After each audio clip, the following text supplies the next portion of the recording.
நம்ம டெய்லியும் current affairs mains point of வியூல கரண்ட் அஃபேர்ஸ் கொஸ்டின்ஸ் வந்து பார்த்துருக்கோம். ஸோ ரீசெண்டா வந்து பாத்தீங்கன்னா நமக்கு குளோபல் பிளாஸ்டிக்ஸ் ட்ரீட்டி அப்படிங்கிறது நிறைய கண்ட்ரிஸ் வந்து பேச்சுவார்த்தைகள் வந்து நடத்திட்டு இருந்தாங்க. ஸோ இந்த குளோபல் பிளாஸ்டிக்ஸ் ட்ரீட்டி எதுக்காக அப்படின்னா வேர்ல்டு லெவல்ல ஒரு பைண்டிங்கான ஒரு அக்ரிமெண்ட்டை கொண்டு வரோம் அப்படிங்கிறதுக்காக தான். ஓகேவா? பிளாஸ்டிக் ப்ரொடக்ஷனை வந்து கம்மி பண்றதுக்காகவும் பிளாஸ்டிக் வேஸ்ட் ரீசைக்ளிங் அதிகப்படுத்துறதுக்காகவும் இந்த ஒரு அக்ரிமெண்ட்டை ஃபைனலைஸ் பண்றதுக்காக நிறைய நெகோசியேஷன்ஸ் வந்து நடந்துட்டு இருக்கு. பட் ஸ்டில் இன்னும் டீல் வந்து ஃபைனலைஸ் ஆகல. சரியா? ஸோ அந்த ஒரு பேக் ட்ராப்ல தான் நம்ம பிளாஸ்டிக் வேஸ்ட் இந்தியாவில் எப்படி இருக்கு அந்த மாதிரியான விஷயங்களை நம்ம பார்க்க போறோம். இந்தியாவில் எப்படி இருக்கு, என்ன சேலஞ்சஸ் இருக்கு, என்ன வெல்ஃபேர் மெஷர்ஸ் நம்ம வச்சிருக்கோம், வேற என்ன ஆல்டர்னேட்டிவ்ஸ் இருக்கு அப்படிங்கறத பார்க்க போறோம். சரிங்களா? ஸோ பொதுவா பார்த்தோம்னா இந்தியாவோட waste generation in terms of plastic அப்படின்னு பாக்குறப்ப நம்ம 4 million tons of plastic waste generate பண்றோம். அதுல 25% மட்டும்தான் ரீசைக்கிள் பண்றோம். ஸோ இந்தியாவில் இந்த ரீசைக்ளிங் கெப்பாசிட்டியை அதிகப்படுத்துறதுக்காக தான் என்ன பண்ணிருக்கோம்னா இபிஆர் அப்படின்னு சொல்லக்கூடிய எக்ஸ்டெண்டட் ப்ரொடியூசர் ரெஸ்பான்சிபிலிட்டி அப்படிங்கிற விஷயத்த கொண்டு வந்திருக்கோம். எக்ஸ்டெண்டட் ப்ரொடியூசர் ரெஸ்பான்சிபிலிட்டினா என்ன அப்படின்னு சொல்லி பாத்தீங்கன்னா, இப்ப நீங்க ஒரு பிளாஸ்டிக் மேனுஃபேக்சர் பண்ணக்கூடிய ஒரு கம்பெனி வச்சிருக்கீங்க. நீங்க வந்து ஒரு 100 டன் ஆஃப் பிளாஸ்டிக் வந்து மேனுஃபேக்சர் பண்ணிருக்கீங்க அப்படின்னா எவ்வளவு பிளாஸ்டிக்கை நீங்க ரீசைக்கிள் பண்ணிருக்கீங்க அப்படிங்கறத கால்குலேட் பண்ணுவாங்க. இப்ப நீங்க 100 டன் ஆஃப் பிளாஸ்டிக்கை வந்து ப்ரொடியூஸ் பண்ணிட்டு வெறும் 30 டன் ஆஃப் பிளாஸ்டிக் தான் ரீசைக்கிள் பண்ணிருக்கீங்க அப்படின்னா உங்களுக்கு இந்த இடத்துல ஒரு 70 டன்ஸ் வந்து லேக் ஆகும். ஸோ இந்த மாதிரியான கால்குலேஷன்ஸ் வந்து கவர்மெண்ட் போடுவாங்க. சரியா? ஸோ அதை பேஸ் பண்ணி உங்களுக்கு டாக்ஸேஷன் அது எல்லாமே இருக்கும். ஸோ அந்த ஒரு விஷயத்தை தான் என்ன சொல்றாங்க, எக்ஸ்டெண்டட் ப்ரொடியூசர் ரெஸ்பான்சிபிலிட்டி அப்படின்னு சொல்லி எவ்வளவு ப்ரொடியூஸ் பண்றாங்களோ அவங்களுக்கு ஏற்ற மாதிரியான ரீசைக்கிளிங் இருக்கணும் அப்படிங்கறத இன்ஷூர் பண்றாங்க. சரியா? ஸோ இந்த மாதிரி பிளாஸ்டிக் வேஸ்ட் ரிலேட்டடா நம்ம நிறைய ஸ்டெப்ஸ் எடுத்தாலுமே நிறைய பிரச்சனைகள் அப்படிங்கிறது இருக்கு. காமனான பாயிண்ட்ஸ் தான் இந்த இடத்துல நம்ம போடணும். ஃபர்ஸ்ட் வந்து என்விரான்மெண்ட்ல இம்பாக்ட் ஏற்படுது. ஃபர்ஸ்ட் வந்து வாட்டர் வேஸ்ட் இது எல்லாத்தையுமே வந்து பிளாஸ்டிக்ஸ் என்ன பண்ணுது, போய் அடைச்சிக்குது. இதனால வந்து நமக்கு தண்ணி சரியா போக மாட்டேங்குது ட்ரைனேஜஸ்ல. இதனால ஒரு இம்பாக்ட் ஏற்படுது. அதே மாதிரி பிளாஸ்டிக் எல்லாமே தண்ணியில கலக்கிறப்ப என்ன ஆகுது, அது வந்து குளங்கள் ஏரிகள் எல்லாம் நிறைய போகுது. இதனால யூட்ரோபிகேஷன் பயோ அக்குமுலேஷன் இந்த மாதிரியான விஷயங்கள்லாம் ஏற்படுது. அடுத்ததா பாத்தீங்கன்னா கிட்டத்தட்ட marine species, sea birds, sea turtles இது எல்லாமே பாத்தீங்கன்னா பிளாஸ்டிக்ஸ்னால அஃபெக்ட் ஆகுது. குறிப்பா இந்த sea turtles, olive ridley turtles எல்லாமே ரொம்பவே இந்த பிளாஸ்டிக் பொல்யூஷனால அஃபெக்ட் ஆகுது. சரிங்களா? அதே மாதிரி பிளாஸ்டிக்ஸ் வந்து பர்னிங் ஆஃப் பிளாஸ்டிக்கை நம்ம எரிக்கிறப்ப டைஆக்சின்ஸ், ஃபியூரன்ஸ் இந்த மாதிரியான கெமிக்கல் சப்ஸ்டன்ஸ் வெளியேறதுனால இது நமக்கு ஏர் பொல்யூஷனையும் ஏற்படுத்துது. சரியா? அதே மாதிரி பப்ளிக் ஹெல்த் கன்சர்ன்ல முக்கியமான பாயிண்ட் என்னன்னா மைக்ரோ பிளாஸ்டிக். விலங்குகள் கிட்ட மைக்ரோ பிளாஸ்டிக் அதனுடைய உடம்புல இருக்கு. அந்த விலங்குகளை நம்ம சாப்பிட்றப்ப நம்ம உடம்புலயும் அந்த மைக்ரோ பிளாஸ்டிக் அப்படிங்கிறது வந்துருது. சரிங்களா? அதே மாதிரி பிளாஸ்டிக் வேஸ்ட் ஜெனரேஷன் எக்ஸஸா இருக்கப்ப அந்த இடத்துல அது எல்லாமே மஸ்கிட்டோவோட ப்ரீடிங் கிரவுண்டாவும் ஆக்ட் ஆகுது. அதை நம்ம சொல்லலாம். அதே மாதிரி பிளாஸ்டிக்கை நம்ம எரிக்கிறதுனால அதுல இருந்து வெளிவரக்கூடிய அந்த சப்ஸ்டன்சஸ் அது எல்லாமே கார்சினோஜெனிக் சப்ஸ்டன்சஸ் அப்படின்னு சொல்லுவாங்க. இட் மீன்ஸ் இது எல்லாமே கேன்சர் காசிங் சப்ஸ்டன்சஸா இருக்கு. ஸோ அதுவுமே நமக்கு ஒரு இம்பாக்டை ஏற்படுத்துது. எக்கனாமிக் சேலஞ்சஸ்னு பாக்குறப்ப நமக்கு கிட்டத்தட்ட $133 பில்லியன் ஆஃப் பிளாஸ்டிக் வேஸ்ட்னால ஏற்படக்கூடிய லாசஸ் அப்படிங்கிறது $133 பில்லியன். பேக்கேஜிங் வேஸ்ட்னால ஏற்படக்கூடியது $68 பில்லியன் அப்படின்னு சொல்லியிருக்காங்க. இதே மாதிரி இ காமர்ஸ் கம்பெனிஸ்னால நமக்கு என்ன ஒரு இம்பாக்ட் ஏற்படுதுன்னா அவங்களோட பேக்கேஜிங் எல்லாமே இந்த பபிள் பேக்கிங் அப்படிங்கிறது இருக்கு. அவங்க யூஸ் பண்ணக்கூடிய பேக்கேஜிங் எல்லாமே நான் ரீசைக்கிளபிளா இருக்கு. இதனால எக்ஸஸ் ஆஃப் வேஸ்ட் ஜெனரேட் ஆகுது. அதனால நமக்கு கலெக்ஷன், அந்த வேஸ்ட் கலெக்ஷன் அதை ரீசைக்கிள் பண்றதுக்கான எக்கனாமிக் காஸ்டும் அதிகமாகுது இதுல சொல்லியிருக்காங்க. அடுத்தது ரெகுலேட்டரி என்போர்ஸ்மெண்ட் அண்ட் சேலஞ்சஸ் அப்படின்னு சொல்லி பார்த்தோம்னா நமக்கு பிளாஸ்டிக் வேஸ்ட் கட்டுப்படுத்துறதுக்காக பிளாஸ்டிக் வேஸ்ட் மேனேஜ்மெண்ட் ரூல்ஸ் அப்படிங்கிறது 2016 போட்டிருக்கோம். சிங்கிள் யூஸ் பிளாஸ்டிக்கை வந்து 2022 பேன் பண்ணிருக்கோம். இந்த மாதிரியான விஷயங்கள்லாம் இருந்தாலுமே அதை சரியான முறையில நம்மளால இம்ப்ளிமெண்ட் பண்ண முடியல. அது ஒரு முக்கியமான விஷயமா இருக்கு. ஓகேவா? அதே மாதிரி இந்த ரீசைக்கிளிங் செக்டார் அப்படின்னு சொல்லுவாங்க. ரீசைக்கிளிங் பண்ணணும்னா எப்படி, நமக்கு பிளாஸ்டிக் பொருட்கள்லாம் எடுத்துட்டு வரணும். அந்த பிளாஸ்டிக் பொருட்களை எடுக்கக்கூடிய ஆட்கள் வந்து பாத்தீங்கன்னா சொசைட்டில மார்ஜினைஸ்டு கம்யூனிட்டிஸ் தான் அந்த வேலையை வந்து பண்ணுவாங்க. அவங்க அந்த கிளீனிங் ஆக்டிவிட்டிஸ் எல்லாம் பண்றப்போ அண்ட் தென் பிளாஸ்டிக் பாட்டில்ஸ் வந்து கலெக்ட் பண்றப்போ அவங்க கிட்ட எந்த ஒரு பர்சனல் ப்ரொடெக்டிவ் எக்யூப்மெண்ட்ஸுமே இருக்காது. வெறும் கையில தான் எடுப்பாங்க.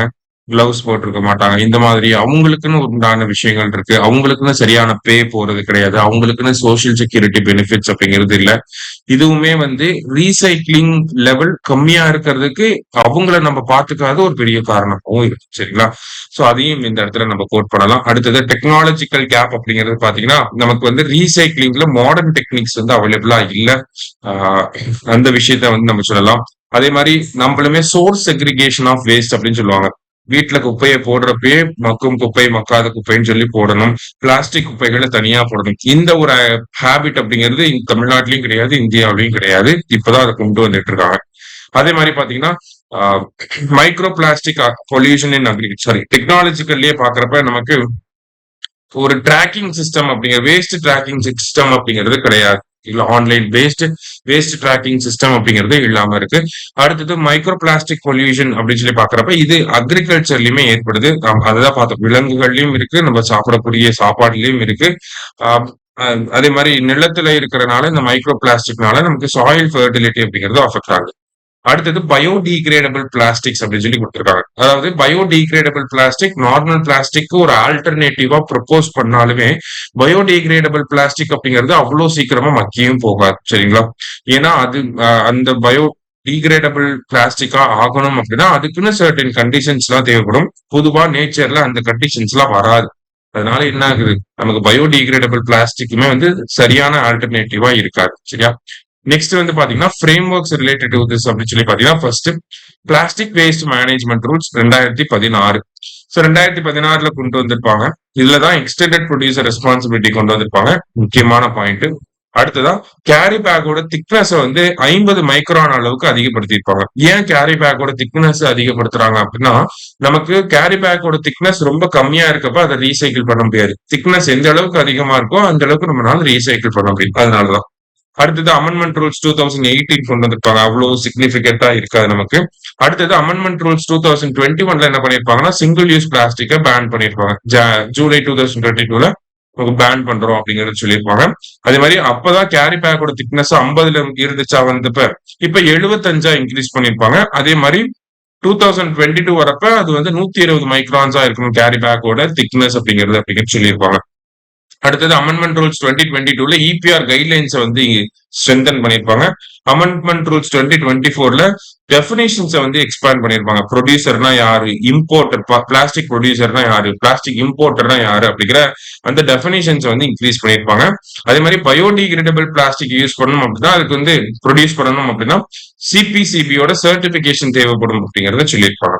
Next mandatory jute packaging act 2010 வந்து என்ன பண்றாங்கன்னா ஒரு சில செலக்டட் கூட்ஸுக்கு வந்து நம்ம ஜூட்டை தான் பயன்படுத்தணும் பேக்கேஜிங்க்கு. எதுக்காக அப்படின்னா பிளாஸ்டிக் யூஸை கம்மி பண்றதுக்காக இதை வந்து சொல்லியிருப்பாங்க.